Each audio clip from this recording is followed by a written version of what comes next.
तोला साहब, दो इश्यूज हैं, एक तो डिवैल्यूएशन ऑफ रुपी और एक ये 14-15% वाला पॉलिसी रेट। ये आपको डबो देगा, आपको बाहर नहीं निकलने देगा। गिराते जाएं रुपया, एक्सपोर्ट्स आपके ऊपर जा नहीं रही, वैल्यू टर्म्स आपकी थोड़ी बहुत ऊपर गई हैं। बाकी आप करेंगे क्या? पहले तो इसका रुपए का हाल बताइए, कहीं ब्रेक लगाएगा ये हमारे साथ, ये क्या करेगा?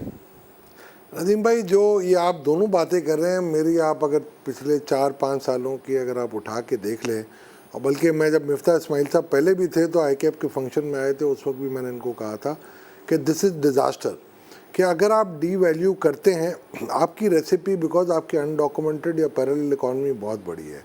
इस वक्त पूरी दुनिया नेगेटिव इंटरेस्ट रेट पे काम कर रही है, इवन टर्की 59% पे काम कर रहे हैं नेगेटिव पे।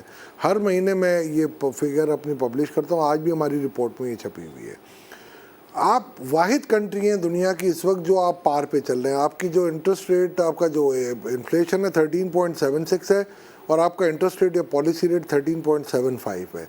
तो आप तो हातम ताई बने हुए हैं IMF की रेसिपी पे। आपको तो कम से कम अगर 4% इंटरेस्ट रेट कम करते हैं तो 1000 से ऊपर अरब का आपका फिस्कल डेफिसिट कम हो रहा है, जो कि अदरवाइज आप कहीं और यूटिलाइज कर सकते हैं इनडायरेक्ट सब्सिडीज़ के अंदर।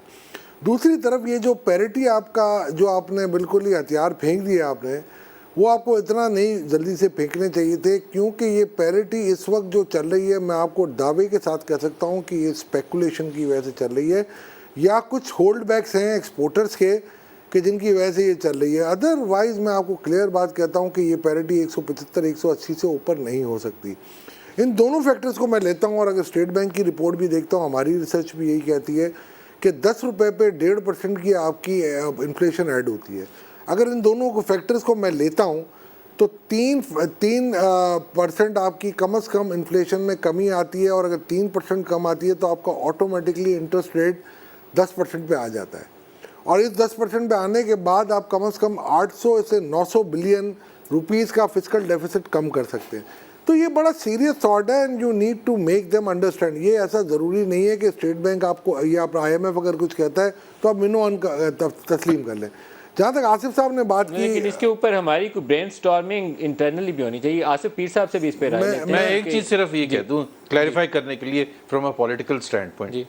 देखिए, ये सारी चीज़ें जो है ना, ये लॉन्ग टर्म डिबेट है और इसकी लॉन्ग टर्म एफर्ट्स हैं। शॉर्ट टर्म में अगर आप एक्सपेक्ट कर रहे हैं कि एक साल में PMLN की हुकूमत कोई ऐसे छुरी चाकू चला देगी और सबके लिए आसानियाँ होंगी, that's not going to happen.